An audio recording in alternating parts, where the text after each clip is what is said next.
ये वीडियो खास तौर पर मीन राशि वालों के लिए बेहद अहम है क्योंकि इसमें हम बात कर रहे हैं सूर्य देव के एक बेहद खास राशि परिवर्तन की जो आपके जीवन के चौथे भाव को सक्रिय करेगा। 15 जून 2025 को सूर्य तीसरे भाव से आगे बढ़कर चौथे भाव यानी मिथुन राशि में प्रवेश करेंगे और 16 जुलाई 2025 तक यहीं विराजमान रहेंगे।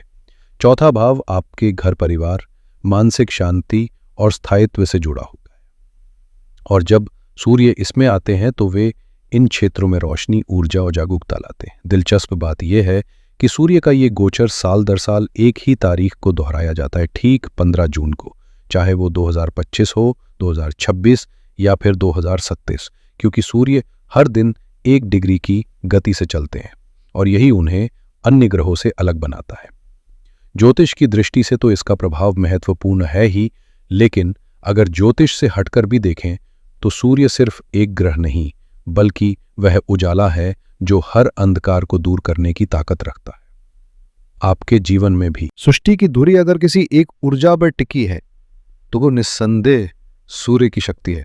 उन्हीं की रोशनी से जीवन गतिमान है और उन्हीं की ऊष्मा से हर कोना जीवंत। ज्योतिषीय दृष्टिकोण से देखें तो सूर्य केवल एक ग्रह नहीं बल्कि सत्ता, प्रभाव और आत्मबल का प्रतीक है। आपके व्यक्तित्व की गंभीरता, आपकी छवि की चमक, आपके शब्दों का वजन, ये सब सूर्य के प्रभाव से तय होता है। कई बार हम ऐसे लोगों को देखते हैं जो ऊंचे पदों पर होते हुए भी निर्णयात्मक ताकत से वंचित रहते हैं, जबकि कुछ ऐसे भी होते हैं जिनकी पदवी भले ही सामान्य हो पर उनकी बात ही अंतिम मानी जाती है। यही होता है सूर्य का अदृश्य बल। सूर्य आपके लिए छठे भाव के स्वामी होकर इस समय चौथे भाव में स्थित है, जो स्वयं ही महत्वपूर्ण है। लेकिन खास बात यह है कि वे आपके लग्नेश बृहस्पति के साथ है और दोनों मिलकर बना रहे हैं एक दुर्लभ आदित्य योग, एक ऐसा संयोग जो पूरे वर्ष में केवल एक बार बनता है। ये योग न केवल आपके आत्मविश्वास और निर्णय क्षमता को निखारेगा बल्कि आपके सामाजिक व प्रोफेशनल जीवन में भी आपकी स्थिति को और मजबूत करेगा। सूर्य पिता, बॉस और नेतृत्व के प्रतिनिधि माने जाते हैं और इस समय उनका साथ गुरु जैसा मार्गदर्शक ग्रह दे रहा है, जिसका असर आपके व्यक्तित्व और प्रतिष्ठा पर गहराई से महसूस होगा। अक्सर ऐसा होता है कि जब सूर्य बृहस्पति या गोचर लगभग एक ही समय पर हो तो उनका प्रभाव और भी खास बन जाता है, जैसा कि पिछले साल देखने को मिला था। आमतौर पर साल में एक बार ही ये दोनों दिग्गज ग्रह एक साथ आते हैं और लगभग 1 महीने तक साथ रहते हैं, लेकिन जब इनकी चाल पास पास होती है तो ये संयोजन 2 बार भी बन सकता है। इस बार खास बात यह है कि सूर्य और बृहस्पति के साथ साथ बुध भी कुछ दिनों के लिए इस युति में शामिल होंगे, जिससे 7 दिनों के लिए एक प्रभावशाली बुध आदित्य योग बनेगा। इतना ही नहीं, ये तीनों ग्रह एक केंद्र भाव में स्थित रहेंगे, जहां चारों केंद्रों के स्वामी भी सूर्य के साथ एकत्रित होंगे, जिससे इसका प्रभाव और गहरा होगा। वहीं राहु की दृष्टि भी सूर्य पर पड़ रही है, जो इस संयोग को और अधिक जटिल व शक्तिशाली बना सकती है। इन सभी ग्रहों की संयुक्त दृष्टि दशम भाव यानी कर्म और करियर के घर पर भी पड़ेगी, जिससे व्यवसायिक और सामाजिक जीवन में बदलाव की संभावनाएं बनेंगी। यदि हम कालपुरुषी कुंडली से देखें तो सूर्य पंचम स्थान के स्वामी हैं और बृहस्पति नवम स्थान के, यानी दोनों ही लक्ष्मी स्थानों के प्रतिनिधि माने जाते हैं और भाग्यवृद्धि में सहायक है। ऐसे में ये युति न केवल आपके आत्मबल को प्रज्वलित करेगी बल्कि भाग्य के दरवाजे भी धीरे धीरे खोल सकती है, बशर्ते आप समय की चाल को समझकर सही दिशा में कदम बढ़ाएं। जब सूर्य और बृहस्पति एक ही स्थान पर आते हैं तो उनका संगम न केवल ज्योतिषीय दृष्टि से विशेष होता है बल्कि ये भाग्य और समृद्धि के द्वार खोलने वाला भी माना जाता है, क्योंकि दोनों ही ग्रह लक्ष्मी और भाग्य के प्रतिनिधि माने जाते हैं। यही कारण है कि इनका मिलन हमेशा ध्यान देने योग्य होता है। यदि आप ही लग्न राशि या चंद्र राशि मीन है तो ये राशिफल विशेष रूप से आपके लिए उपयोगी है। आप दोनों में से जो भी दृष्टिकोण आपके अनुभवों और परिस्थिति से ज्यादा मेल खाता है, उसी से इसे समझने की कोशिश करें।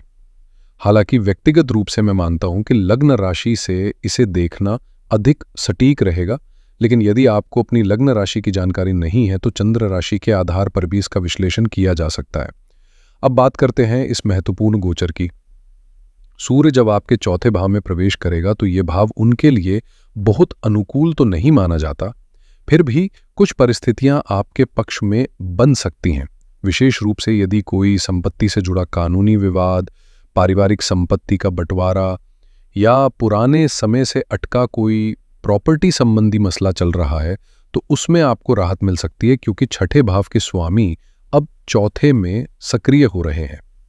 यह स्थिति आपके घरेलू जीवन में स्थिरता और समाधान की संभावना पैदा कर सकती है, बशर्ते आप धैर्य और विवेक से काम लें। अगर आप काफी समय से प्रॉपर्टी खरीदने की योजना बना रहे थे, लेकिन बार बार किसी न किसी वजह से अड़चनें आ रही थी, कभी कागजात पूरे नहीं होते, कभी सही लोकेशन नहीं मिलती या फिर सरकारी कामों में देरी हो जाती, तो अब समय आपके पक्ष में करवट ले सकता है। इसका कारण यह है कि छठा भाव, जो कि उपचय भाव कहलाता है, अब चौथे भाव यानी भूमि और निवास से जुड़ी संभावनाओं के साथ जुड़ रहा है।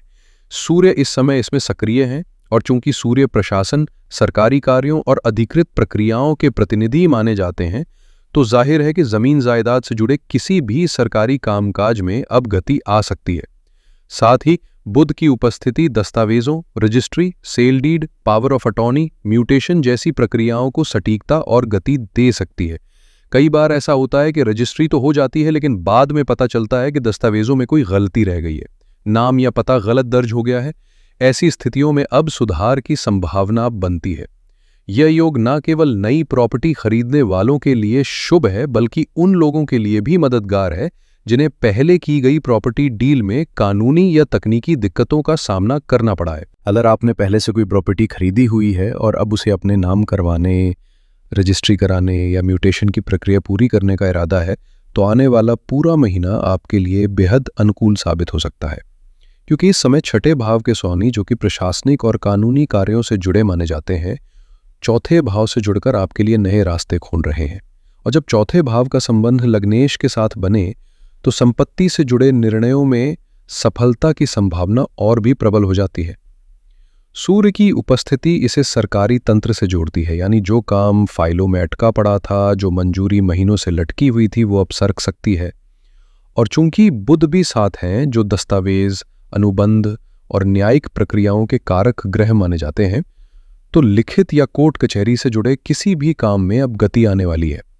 खास बात यह है कि सूर्य चारों केंद्रों के स्वामियों के साथ स्थित है, और लग्नेश, जो कर्म और स्वयं के प्रतीक है, भी इस स्थिति में शामिल है, जिससे आपकी अटकी हुई सरकारी फाइलें, लाइसेंस संबंधी मामले, बैंक से जुड़ा कोई अधूरा कार्य या फंसी हुई कोई पेमेंट अब सुलझने के पूरे आसार है। ये समय आपके प्रशासनिक और फाइनेंशियल मामलों को गति देने के लिए सुनहरा अवसर बन सकता है। बस आपको सही दिशा में ठोस कदम उठाने की जरूरत है। जब सूर्य चौथे भाव में आते हैं, तो जीवन के कई ठहरे हुए कामों में अचानक रफ्तार आने लगती है। चाहे वो प्रॉपर्टी से जुड़ी कोई अधूरी प्रक्रिया हो, घर की मरम्मत हो, या फिर किसी पुराने कागजी झमेले का निपटारा। इस स्थान पर सूर्य का गोचर संपत्ति में निवेश के लिए सकारात्मक संकेत देता है, और व्यक्ति के मन में अपने घर को बेहतर बनाने की भावना भी जागृत करता है।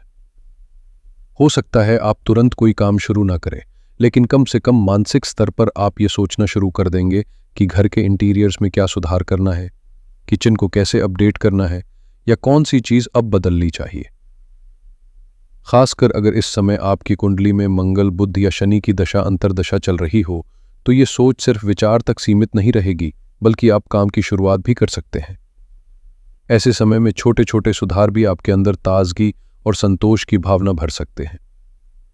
हाँ, एक खामी ये जरूर होती है कि जब सूर्य चौथे घर में आते हैं, तो उनका दिग्बल समाप्त हो जाता है, यानी उनकी स्वाभाविक शक्ति थोड़ी कम हो जाती है, जिससे आत्मविश्वास या निर्णय लेने की क्षमता पर थोड़ी असमंजस की छाया पड़ सकती है। लेकिन फिर भी उनका प्रभाव पूरी तरह नकारात्मक नहीं होता, बल्कि यह समय घर, परिवार और संपत्ति से जुड़े मामलों में नए रास्ते खोलने वाला बन सकता है, बशर्ते आप सजग रहकर हर छोटे बदलाव को समझें और सही निर्णय लें। इस समय जब सूर्य चौथे भाव में स्थित है, तो घर का वातावरण भीतर ही भीतर उबाल पर रह सकता है। खासकर आर्थिक मामलों या संपत्ति को लेकर तकरारें उभर सकती हैं। कभी कभी मामूली सी कहासुनी भाई बहनों के रिश्तों में ऐसी दरार डाल देती है कि जीवन भर साथ रहने वाले लोग अचानक अलग हो जाने की बात करने लगते हैं। राखी बांधने और रक्षा का वचन देने वाले वही संबंध संपत्ति की खींचतान में कमजोर पड़ सकते हैं। यही वो महीना है जब भावनाएं तेज होती हैं और वाणी पर नियंत्रण जरूरी हो जाता है। सूर्य की यह स्थिति स्वाभाविक रूप से गुस्सा बढ़ाती है और आप पाएंगे कि घर के हर सदस्य के व्यवहार में एक चिड़चिड़ापन या तुरसी सी झलकती है। ऐसे में यदि आप अपने क्रोध पर नियंत्रण रख लें तो बहुत सी उलझनों से बच सकते हैं। साथ ही सूर्य इस समय छठे भाव के स्वामी होकर बुध के साथ बैठे हैं, जो सप्तम भाव से 12वें स्थान पर स्थित हैं। इससे व्यापार में महत्वपूर्ण परिवर्तन की संभावना बनती है। यदि आपका कोई कागजी कार्य, रिटर्न फाइलिंग, बैंक संबंधित मामला या बिजनेस में रुका हुआ निर्णय लंबे समय से अटका पड़ा था, तो अब उस पर नई गति मिल सकती है। परिस्थितियां चुनौतीपूर्ण जरूर है, लेकिन सूझबूझ और धैर्य के साथ इन्हें अपने पक्ष में मोड़ा जा सकता है। अगर आपके किसी दस्तावेजी काम में देरी हो रही थी, कोई लाइसेंस फंसा हुआ था या बार बार कोशिशों के बावजूद कोई जरूरी बदलाव संभव नहीं हो पा रहा था, तो अब समय आ गया है जब ये रुकावटें दूर होने की संभावना है। सूर्य इस समय चौथे घर के स्वामी के साथ स्थिति बना रहे हैं, जिससे प्रॉपर्टी से जुड़ी समस्याएं सुलझने लगेंगी, चाहे वो कोई खरीद बिक्री का मामला हो या कोई पुराने विवाद का हल। इसके अलावा यदि आप अपने वाहन की मरम्मत, अपग्रेड या रिन्यूअल जैसी प्रक्रिया को टालते आ रहे थे, तो अब उसे पूरा करने का भी ये उत्तम समय है। बृहस्पति इस समय दशम भाव यानी करियर भाव के स्वामी हैं और सूर्य छठे घर में स्थित है। दोनों ही उपचय और कर्म से जुड़े भाव हैं। इसलिए इस पूरे महीने आप काम के मामले में बेहद सक्रिय और प्रभावशाली रहेंगे। हाँ, हो सकता है आपकी मेहनत का पूरा श्रेय या सार्वजनिक पहचान तुरंत न मिले, क्योंकि सूर्य की दिग्बल शक्ति इस समय कमजोर है, लेकिन जो काम आप अभी करेंगे वही आने वाले समय में आपकी पहचान और सफलता की बुनियाद बनेगा। इसलिए इस समय को मेहनत और सूझबूझ के साथ जीना आपके लिए बेहद फायदेमंद रहेगा। इस महीने भले ही तारीफ या पहचान उतनी ना मिले, लेकिन आपके भीतर जो सृजनात्मक ऊर्जा है वो अपने चरम पर होगी। आप न सिर्फ प्रोडक्टिव रहेंगे, बल्कि ऐसे आइडियाज पर काम करेंगे जो लंबे समय तक असर छोड़ सकते हैं। हालांकि एक सलाह जरूर है, ऑफिस के माहौल में सतर्क रहिए, खासकर अपने सहकर्मियों से। उनके साथ किसी तरह की गलतफहमी या प्रतिस्पर्धा आपकी राह में रुकावट डाल सकती है। अब जरा बड़े फलक पर बात करें तो इस समय चारों केंद्रों के स्वामी सूर्य के साथ मौजूद है, और सूर्य जो शक्ति, रोशनी और जीवन का स्रोत है, ऐसे में जब ये केंद्र सूर्य से ऊर्जा ले रहे हैं तो जीवन में स्थिरता, दिशा और विस्तार के लिए ये एक स्वर्णिम अवसर बनता है।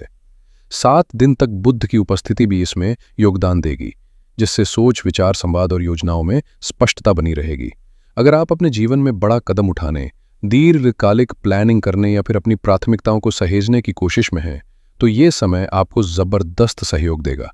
सूर्य इस समय उपचय भाव के स्वामी बनकर लग्नेश के साथ विराजमान है, जो इस बात का संकेत है कि आप अगर सही रणनीति अपनाएं तो तरक्की और स्थिरता दोनों आपके हिस्से आ सकती हैं। इस समय आपके जीवन में आगे बढ़ने के कई नए रास्ते खुल सकते हैं, खासकर अगर आप अपनी किसी स्किल को निखार कर उसका सही दिशा में उपयोग करना चाहते हैं।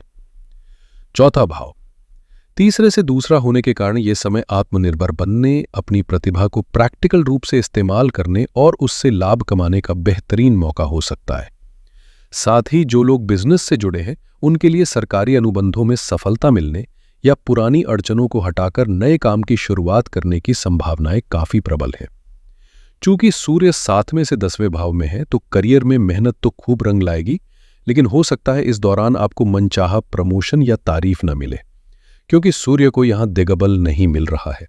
फिर भी जो भी काम आप करेंगे उसकी अहमियत जरूर पहचानी जाएगी, बस फिलहाल उससे ज्यादा अपेक्षाएं ना रखें।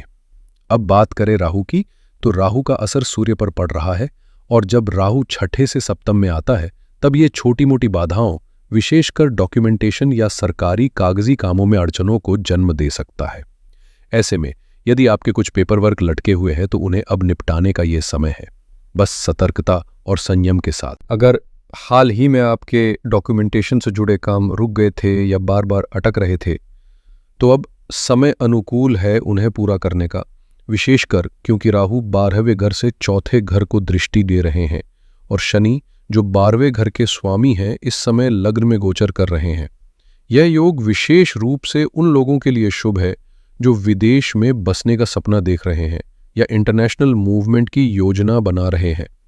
लेकिन एक बात का खास ख्याल रखना जरूरी है, राहु की दृष्टि चौथे घर और सूर्य पर पड़ रही है, जिससे घर में संवाद की स्थिति बिगड़ सकती है।